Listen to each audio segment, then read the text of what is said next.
Paz de Cristo, estimados hermanos, bienvenidos a esta clase de doctrina. Hoy vamos a estar hablando del tema luchas, pruebas y tentaciones. Es mi oración a Dios que esta clase pueda servir a todos aquellos que recién comienzan el camino con el Señor, pero también que sí sirva de refuerzo a todos que ya tienen tiempo caminando con Cristo y necesitan esta palabra de estímulo para ayudarlos a seguir adelante. Dice Génesis 22:1. Aconteció después de estas cosas que probó Dios a Abraham y le dijo: Abraham. Y él respondió: heme aquí. Con este texto vamos a introducir el tema, ya que es muy importante lo que vamos a estar hablando y aprendiendo, porque en este texto se deja sentado lo que Dios hizo con Abraham, lo probó. Y quiero comenzar diciéndoles lo siguiente: cuando Dios decide trabajar con una persona a fin de hacerla mejor, muy seguramente Dios la va a probar. Eso fue precisamente lo que hizo Dios con Abraham. Lo probó. Y yo quiero que usted entienda que Dios está en el negocio de trabajar con la gente, de trabajar con el individuo. Y ustedes, especialmente aquellos que recién comienzan a servir a Cristo, deben de saber que Dios los tiene en medio de un proceso y está trabajando con ustedes. Una de las cosas por las cuales Dios trabaja con nosotros es por medio de las pruebas. Así es que cuando Dios quiere sacar lo mejor de alguien, lo va a probar. Pero inverso a eso, cuando el diablo quiere hacerle daño a una persona, él va a venir con tentaciones. Seguramente lo va a tentar, tal como hizo con David. La vida cristiana es lo más hermoso que Dios nos ha dado, eso dijimos anteriormente, pero tiene contratiempos y debemos estar preparados para ellos. Todos aquellos que en alguna vez te dijeron que la vida cristiana iba a ser lo más fácil del mundo, te mintieron, porque no es así. La vida cristiana es muy hermosa, pero también tiene sus contratiempos. Lo grande de todo esto es que Dios nos enseña a cómo vivir la vida cristiana mucho mejor. El cristiano va a enfrentar luchas, pruebas y tentaciones en su caminar con Cristo. Y esto es algo que necesitamos dejar sentado. Va a enfrentar luchas, pruebas y tentaciones. ¿Okay? Y el propósito de esta enseñanza, de esta lección del día de hoy, es abrirte los ojos para que veas, es abrirte el entendimiento para que entiendas y así te prepares y vivas una vida en victoria en el nombre del Señor. Primeramente vamos a comenzar hablando de las luchas del cristiano, las luchas que tiene el cristiano, que enfrenta el cristiano. ¿Qué son las luchas? ¿Qué son las luchas? Bueno, las luchas son aquellas que tenemos que enfrentar por causa de nuestro Señor Jesucristo. Es decir, nosotros ahora que somos cristianos y que queremos servir verdaderamente a Dios, tenemos que luchar con muchas cosas que se oponen a nuestro Dios o que van en contra de Dios o que sencillamente van en contra de lo que nosotros hemos determinado hacer. Estas luchas pueden ser duras, pueden ser tremendas. Y miren, algunas de las luchas del cristiano son, primero, tenemos que luchar contra el diablo. El diablo viene todos los días para tentarnos. Más adelante hablaremos de la tentación, pero viene todos los días para tentarnos. Cuando estamos procurando servir a Dios, Él viene y nos quiere atacar. Así es que la primera lucha fuerte que tenemos es contra el diablo. Él siempre se presentará con alguna situación con el propósito de oponerse a los planes de Dios y a nuestros planes o a nuestra decisión de servir a Dios. El cristiano tiene que pelear contra este enemigo común y vencerlo. Amén. Y usted lo puede vencer. La segunda cosa es que nosotros también tenemos que luchar contra el mundo.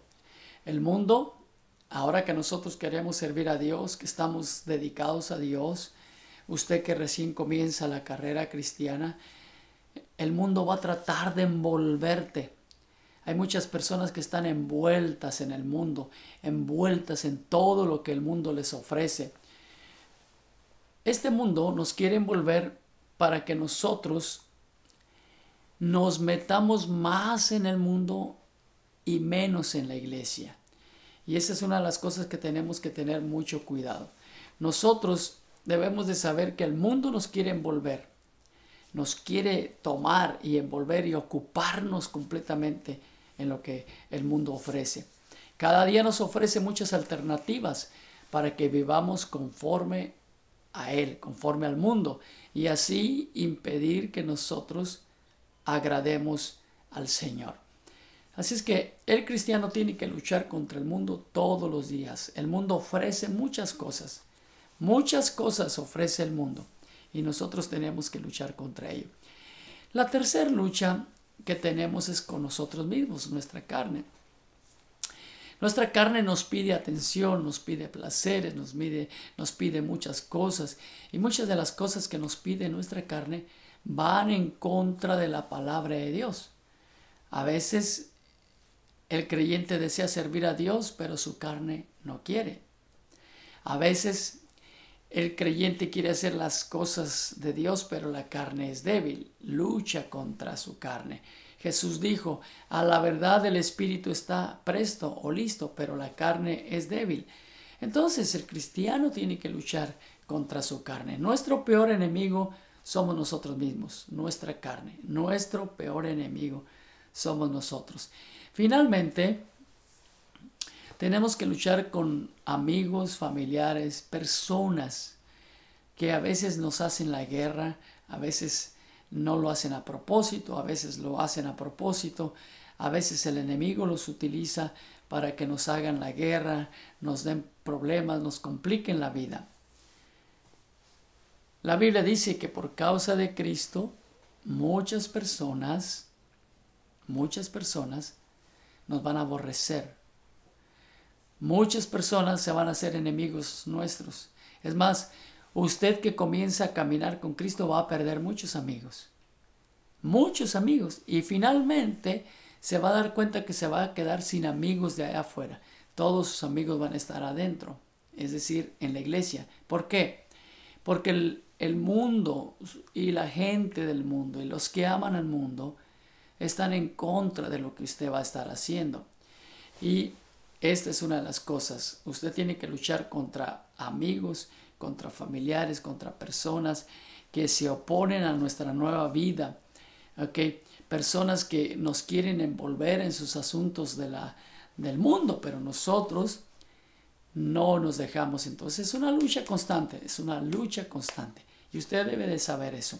Hay personas que por el solo hecho de que nosotros somos cristianos van a tratar de tomar ventaja de nosotros, van a tratar de hablar mal delante de nosotros o hacia nosotros. Entonces usted tiene que luchar contra eso, porque es una lucha verdadera. Así es que lo primero que nosotros tenemos que entender en esta clase es que vamos a enfrentar luchas. ¿Okay?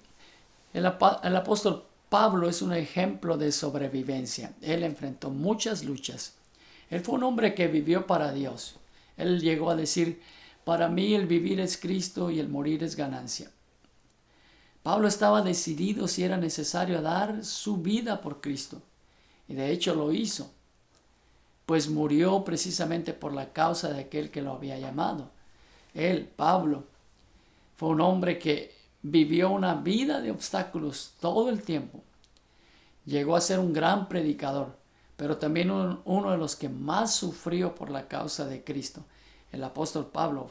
Solamente mirando aquí en 1 Corintios 11, 23 al 29, podemos ver que él había pasado azotes, lo habían azotado muchas veces por ser cristiano, lo habían metido a la cárcel, había tenido peligros, había sido apedreado, había sufrido naufragios en el mar.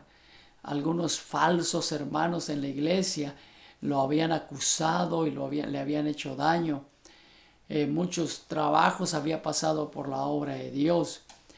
Había pasado sed, hambre, desvelos, frío, desnudez y entre otras cosas, ¿verdad? Entonces él sufrió mucho, tuvo muchas luchas el apóstol Pablo.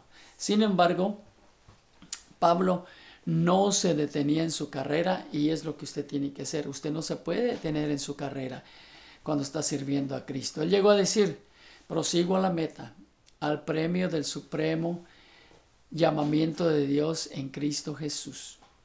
Okay. Él no se detenía por nada.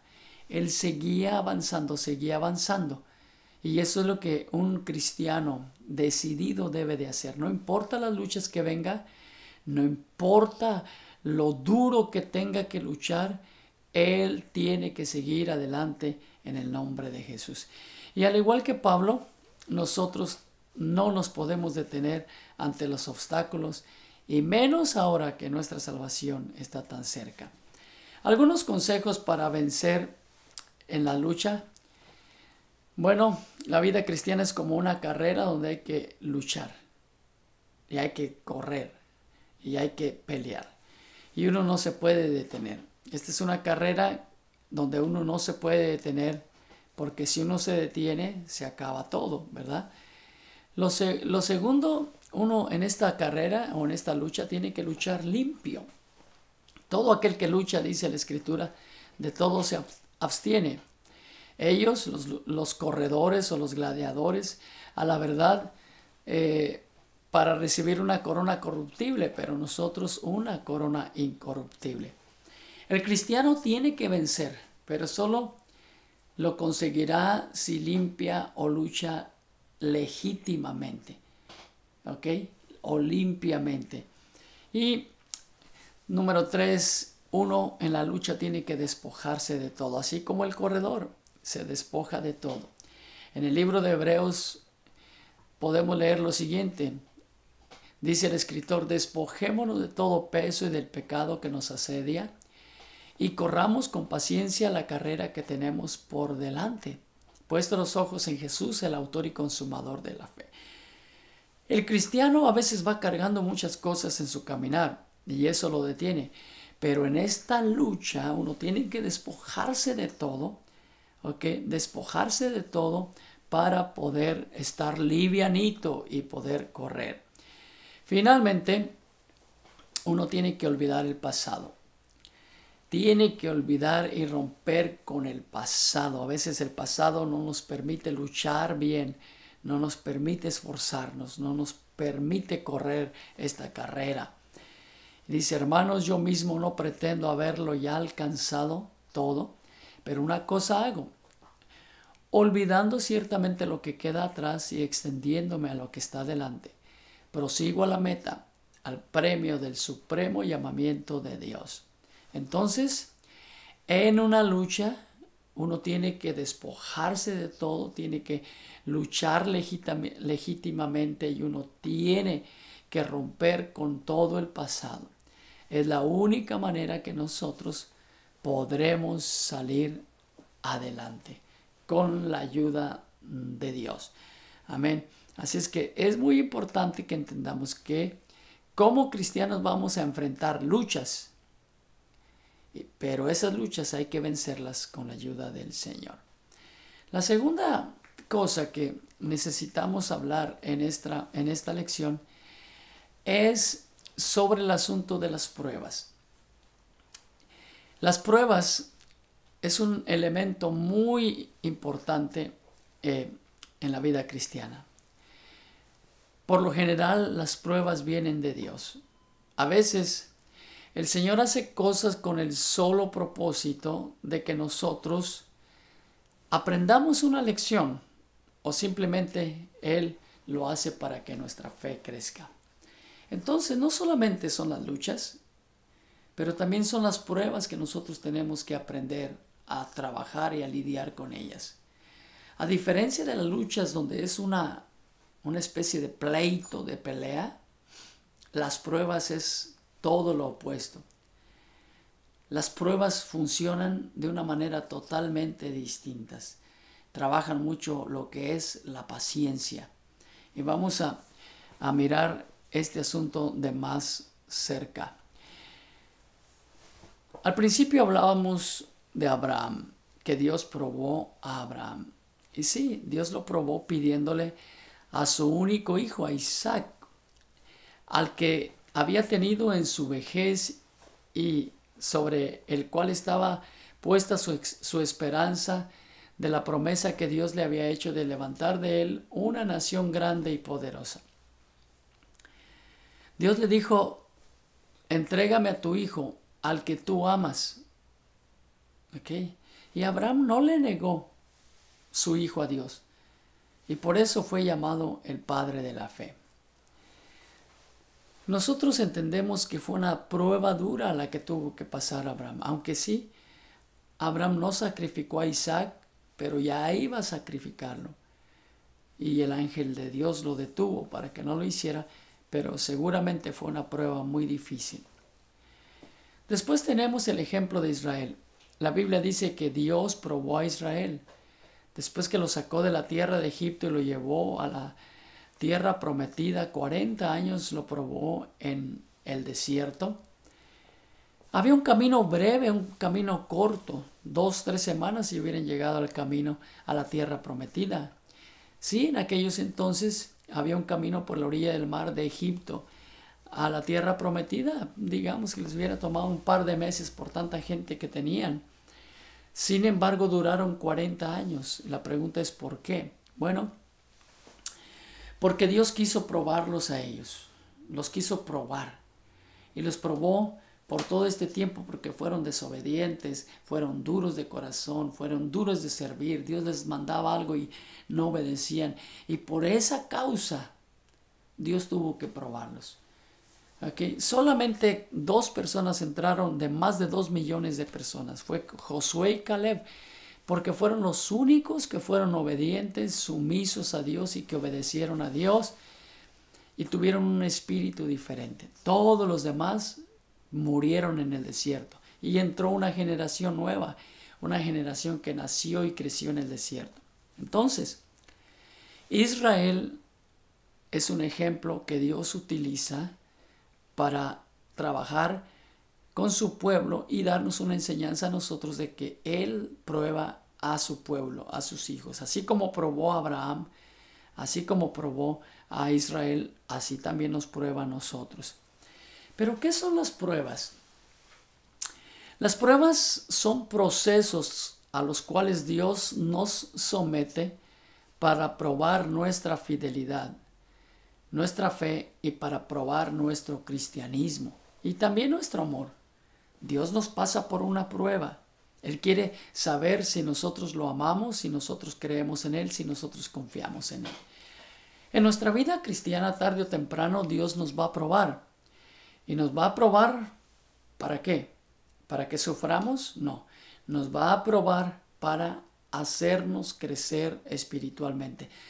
Todo cristiano necesita las pruebas, aunque no las queremos, pero todos necesitamos las pruebas de Dios, porque las pruebas de Dios reflejan lo que nosotros somos y de qué material estamos hechos. Las pruebas son parte de la vida cristiana y no podemos nosotros evadirlas. Sin embargo, cuando viene una prueba, necesitamos conocer cómo funciona una prueba. La prueba es algo así como un proceso que sucede. En Mateo capítulo 14, versos 22 al 33, tenemos un ejemplo de cómo Jesús probó a sus discípulos. Ya hemos oído muchas enseñanzas quizás acerca de esto, pero el Señor Jesús lleva a sus discípulos en un proceso de una prueba.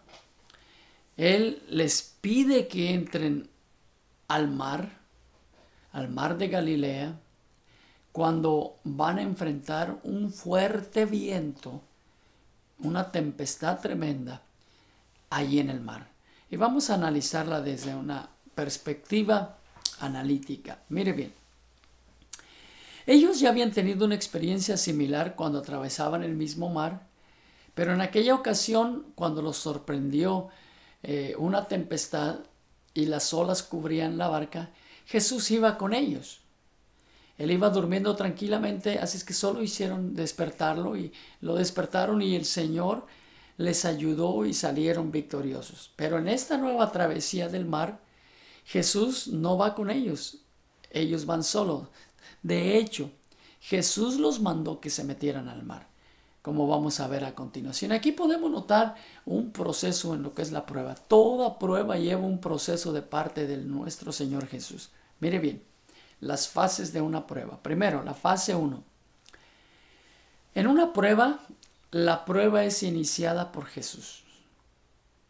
Es importante que usted entienda esto. La prueba es iniciada por Jesús. Después de un día agotador de trabajo, el Señor Jesús deliberadamente los mandó a que se fueran en la barca y lo esperaran al otro lado del mar. Mientras él iba al monte a orar, los mandó para que se metieran en la barca. Entonces, toda prueba es iniciada por Jesús. Toda prueba que nos viene a nosotros como cristianos es iniciada por Jesús. A diferencia de la lucha, que son cosas que nosotros nos topamos y nos encontramos y que se oponen, una prueba no, una prueba cae del cielo y nos viene a nosotros, a mover todo. En este caso, la prueba es iniciada por Jesús. Él se fue al monte y los mandó al mar para que se fueran. Segundo, la prueba en sí. ¿Qué es la prueba en sí de esto que pasaron ellos? Bueno, la barca está siendo azotada por grandes olas producidas por un fuerte viento que les era contrario. El Señor está orando en el monte, ellos están abajo batallando. Ni bien Jesús subió a orar cuando ellos comenzaron a batallar contra el viento. Así es que es importante que nosotros sepamos distinguir entre una cosa y la otra. No es lo mismo que el Señor nos diga, entra en el mar a las mismas olas. Las olas, el viento y todo eso es la prueba en sí. Después de esto pasamos a la fase número 3. Recuerde, la fase número 1 es que la prueba es iniciada por Jesús. La fase número 2 es la prueba en sí. Y la fase número 3 es la duración de la prueba. ¿Cuánto va a durar la prueba? En esta experiencia podemos notar varias cosas. Primero, ellos luchaban por tratar de avanzar, pero no podían. El lago tiene algunos 12 kilómetros de ancho, no es muy grande, unas 7 millas y media en la parte más ancha. Y en realidad es un lago, pero se le dice mar porque siempre se ha utilizado ese lenguaje. El mar de Galilea no es muy ancho, tendrá algunas 7 millas y media en la parte más ancha. Y desde la tarde que ellos habían salido, no habían logrado avanzar más que unos 6 kilómetros, es decir, unas 4 millas solamente. O sea, más o menos estaban en la mitad del mar o del lago, que es un lago pequeño. Así es que luchaban por tratar de avanzar, pero no podían. Y aquí podemos encontrar esta duración. Habían tratado de estar ahí desde la tarde y no habían podido realizar nada. Segundo, Jesús los está observando desde el monte. Marcos 6:48 dice que Jesús veía lo que estaban pasando. Nosotros hemos estado en ese mar y en la montaña. Y uno desde arriba, desde el monte donde estaba Jesús orando, se mira el mar abajo. Pero Jesús los estaba mirando no solamente porque se miraba físicamente el mar, sino porque Él es Dios y Él puede mirar todas las cosas. Entonces, Jesús los está observando, pero mire, él ve que el viento es contrario, ¿ok? Pero Jesús se queda orando, los deja. Y es importante que usted entienda esto, que hay un periodo de tiempo de duración de la prueba. El tiempo lo determina todo, ¿ok? Jesús los está observando, pero no hace nada. Sigue dejando que el tiempo avance. Y esto nos lleva a la tercera etapa o fase. La historia dice que Jesús vino a ayudarles recién a la cuarta vigilia de la noche. La noche judía está dividida en 4 vigilias. Es decir, la primera es de las 6 a las 9, la segunda de las 9 a las 12, la tercera de las 12 a las 3 y la cuarta de las 3 a las 6 de la mañana. Así se divide la vigilia de los judíos o la vigilia judía. Entonces mire la duración de esta prueba. En esta fase que hemos dividido en 3 etapas para hablar de la duración de la prueba, Jesús los mira que están batallando. Ellos no han avanzado más que 3,5 millas, pero sin embargo Jesús no viene a auxiliarlos, sino que viene hasta la cuarta vigilia.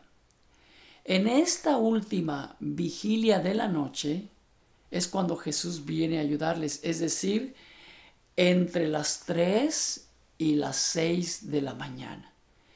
Ellos habían entrado al mar después de que Jesús terminó de predicar. Entonces, ellos estuvieron luchando durante quizás 8 horas o entre 6 y 8 horas. ¿Okay? Desde que Jesús comenzó a orar, si nosotros sumamos de las 6 a las 9, 3 horas, de las 9 a las 12, 3 horas, son 6 horas allí. ¿Ok? De las 12 a las 3 son 9 horas. Pero supongamos que Jesús se haya entretenido un poco más en lo que despidieron a la multitud y todo. En fin, de 6 a 8 horas ellos estuvieron batallando con el viento, con el mar, con las olas y con todo lo que estaba pasando. ¿Qué nos dice esto?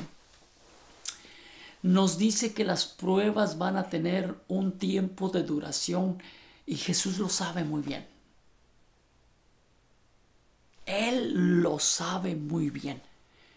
Pero Él no va a intervenir hasta que el tiempo sea completado. Ojo, es necesario entender esto. En una prueba, Jesús no va a intervenir antes, aunque estés gritando. ¿Por qué? Porque necesitas el tiempo. La prueba necesita tener su duración. Esta fase, la fase que habla de la duración de la prueba, es muy importante. ¿Por qué?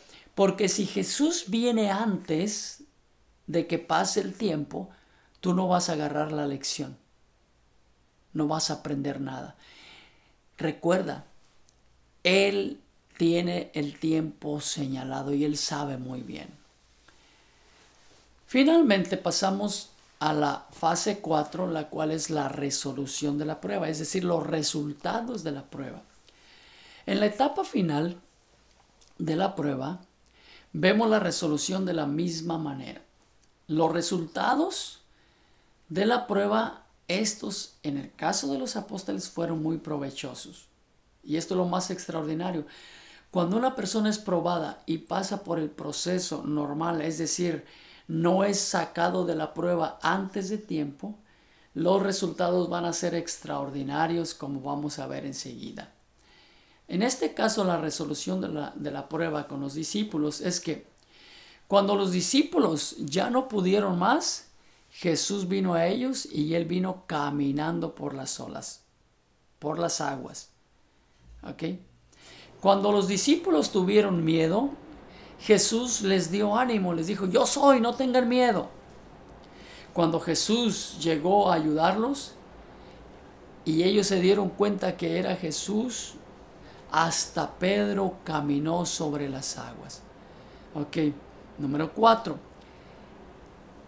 La fe de los discípulos y su admiración por Jesús en ese día creció extraordinariamente. Si usted puede ver aquí, la prueba surtió su efecto. Ellos crecieron en la fe. Pedro hasta caminó por las aguas. ¿Okay?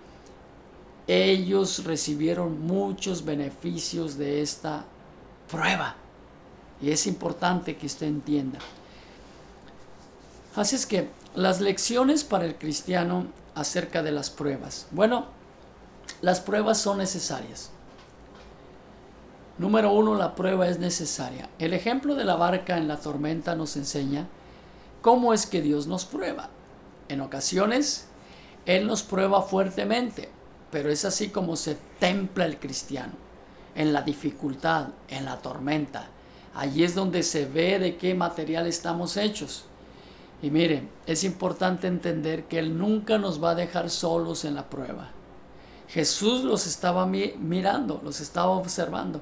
Y Él supo cuándo tenía que intervenir. Y así Dios, Él nos está mirando y Él sabe cuándo intervenir. Segundo, el propósito de las pruebas. Las pruebas no son para nuestra destrucción.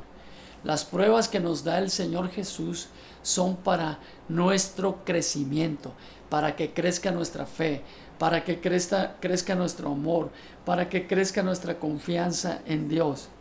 Las pruebas tienen la virtud de sacar lo mejor de nosotros y lo que realmente nosotros somos. Cuando todo va bien, somos cristianos, ¿ok? Pero cuando todo va mal, vamos a ser cristianos. Ahí es donde se prueba realmente. Toda persona puede ser cristiano cuando todo está bien. La cosa es cuando las cosas se ponen difíciles. Ahí es donde sacamos a relucir lo que nosotros verdaderamente somos.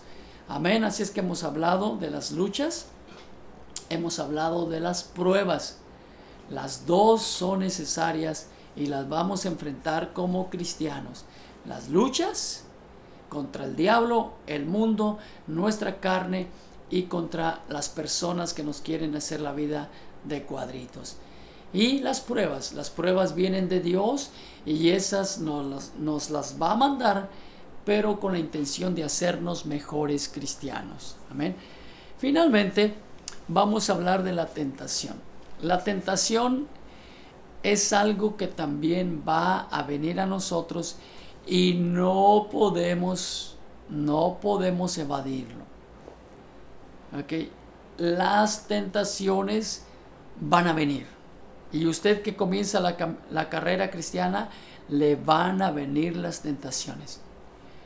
La tentación puede interpretarse como aquella seducción que el ser humano recibe y que lo lleva a fallarle a Dios. Una seducción que tiene la intención de que tú le falles a Dios. Así es la tentación, así la podemos definir. La tentación es una de las armas más poderosas que tiene el diablo para hacernos caer. Muchas veces no le prestamos atención y por eso el hombre, el ser humano cae, fracasa, el cristiano fracasa, porque no le presta atención a las tentaciones. En la Biblia tenemos la historia de David y Betsabé. Este era un gran hombre de Dios. ¿Ok? Era un gran hombre de Dios. Pero en un momento de debilidad sucumbió ante la belleza y la hermosura de Betsabé.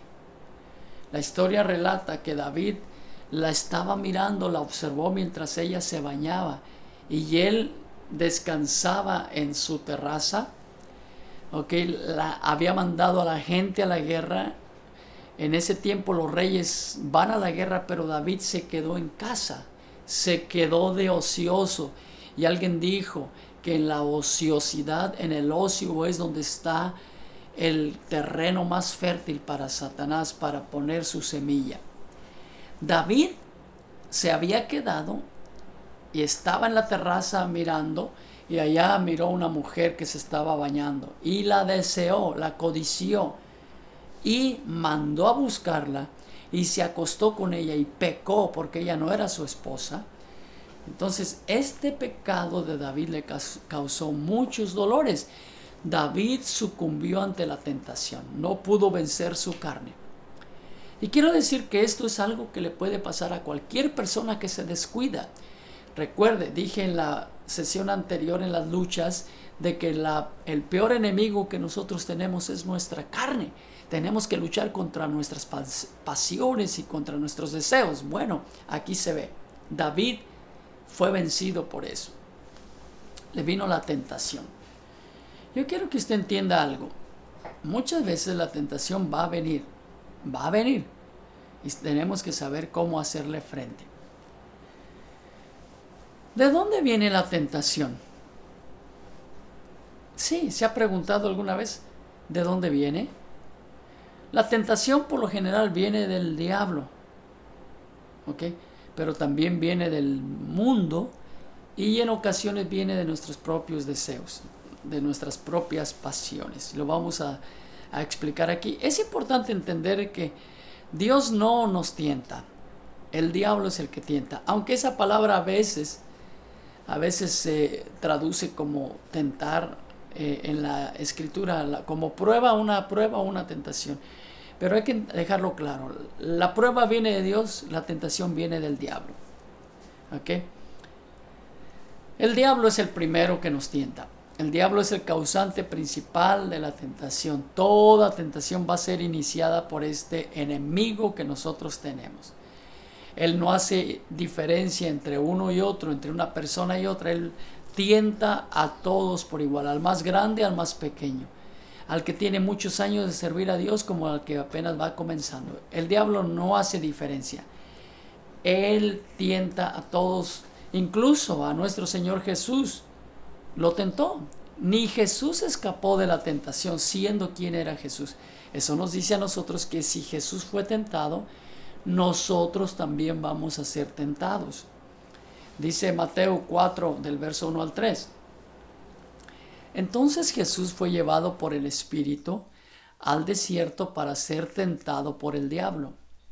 Y después de haber ayunado 40 días y 40 noches, tuvo hambre. Y vino a él el tentador y le dijo: si eres hijo de Dios, di a estas piedras que se conviertan en pan. Así es que de esa manera tentó el diablo a Jesús. El diablo, el Señor lo reprenda, él te va a mandar tentaciones. Te va a mandar tentaciones para hacerte caer. No te olvides de eso y no te descuides, porque él te va a mandar tentaciones para hacerte caer. En la segunda área es el mundo. El mundo también nos va a tentar. Y no es que el mundo nos va a hablar literalmente, pero usamos esta analogía para decir de que el mundo nos va a tentar también. Dice Juan, 1 Juan 2:16, porque todo lo que hay en el mundo, los deseos de la carne, los deseos de los ojos y la vanagloria de la vida, no proviene del Padre, sino del mundo. ¿Qué es lo que hay en el mundo? En el mundo hay los deseos de la carne, los deseos de los ojos y la vanagloria de la vida. Tres cosas que hay en el mundo que van a tratar de seducirnos, de tentarnos, de abrazarnos, de agarrarnos y de apartarnos del Señor. El mundo ofrece muchas cosas. Los deseos de la carne, hermano, ¿cuánta cosa ofrece el mundo?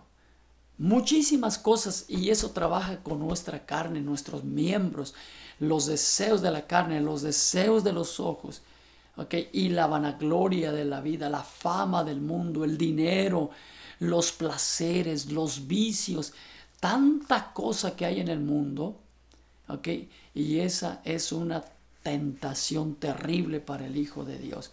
Así es que es el diablo y el mundo. El diablo y el mundo trabajan juntos. El diablo usa al mundo para que te envuelva, ¿okay? Para que te envuelva. Por eso tienes que tener cuidado. Y también nuestra propia carne. Nuestra carne también produce tentación. Dice Santiago, cuando alguno es tentado, no diga que es tentado de parte de Dios, porque Dios no puede ser tentado por el mal, ni él tienta a nadie. Y aquí está, sino que cuando uno es tentado, cuando de su propia concupiscencia es atraído y seducido. Y ahí está. Nosotros somos tentados por nuestra propia concupiscencia. La concupiscencia es todos esos deseos carnales que hay dentro de nosotros. Eso se mueve, es como una Coca-Cola que uno la agita y ¡shh! Así es en nuestra carne. Por eso los muchachos, los hombres, más se dan los hombres, se están creciendo y comienzan a crecer y las hormonas comienzan, ¿verdad? Entonces es muy, pero muy peligroso. Nuestra carne siempre va a estar lista para la tentación. Y nosotros tenemos que tener cuidado. Y vamos a mirar cómo es que funciona la tentación. ¿Qué proceso lleva en la vida de la persona? Miren, ¿qué lleva a una persona a caer en la tentación?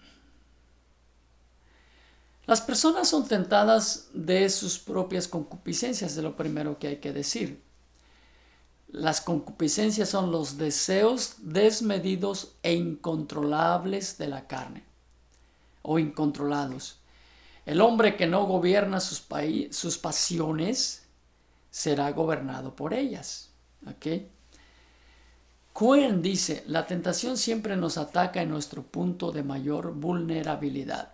Y esa es una gran verdad. La tentación nunca va a venir en las áreas fuertes. Si usted es muy fuerte en el área de que contra el licor, por ejemplo, usted no mira una cerveza, mira alcohol y no lo mueve. Si usted es fuerte allí, ahí no lo va a atacar la tentación. Pero si usted es débil, si usted es varón y es débil con las mujeres, la tentación le va a venir por las mujeres. El diablo siempre le va a mandar por ahí una muchacha que le coquetee. Entonces ahí viene la trampa. Ahí viene la trampa del enemigo. Recuérdese de esto.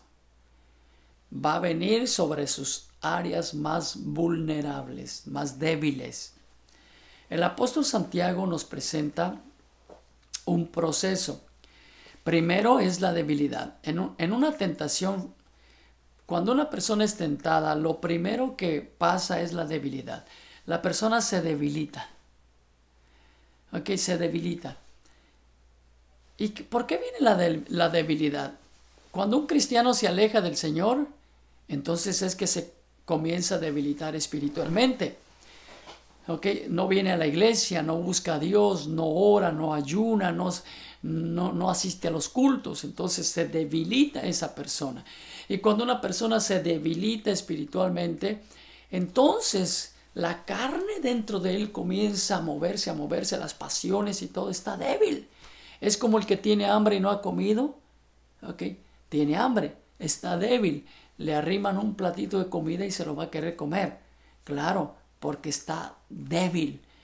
¿Okay? A eso pasa cuando una persona es tentada y fracasa y cae. El primer paso de la tentación es la debilidad.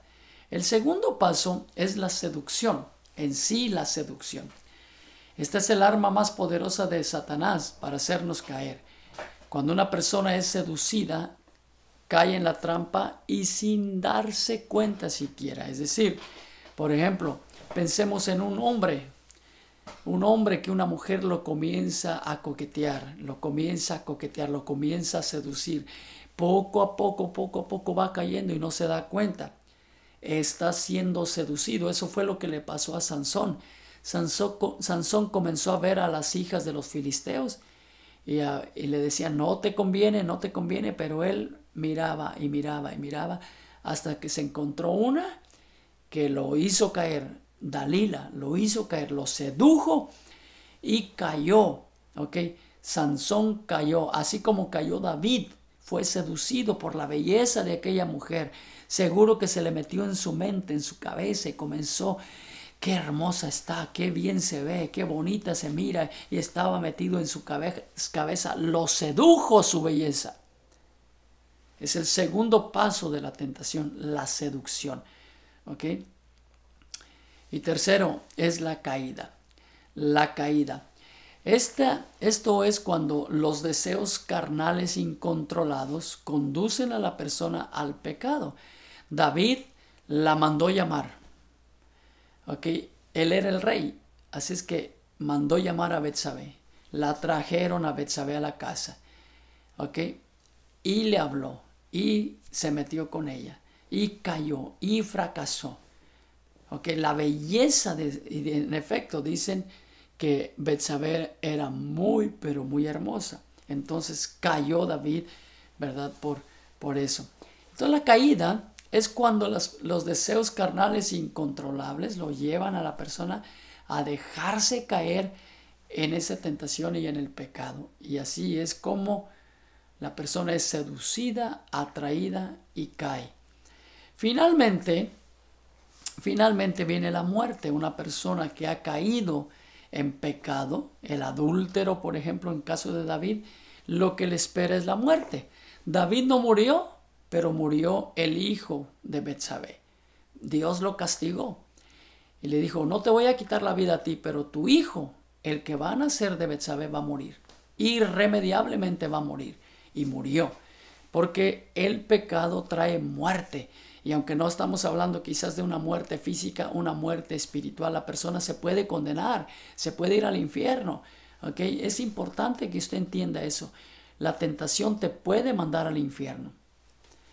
El resultado del pecado es la muerte. Y no importa cuán insignificante se considere el pecado cometido, al paso del tiempo, este causará la muerte espiritual.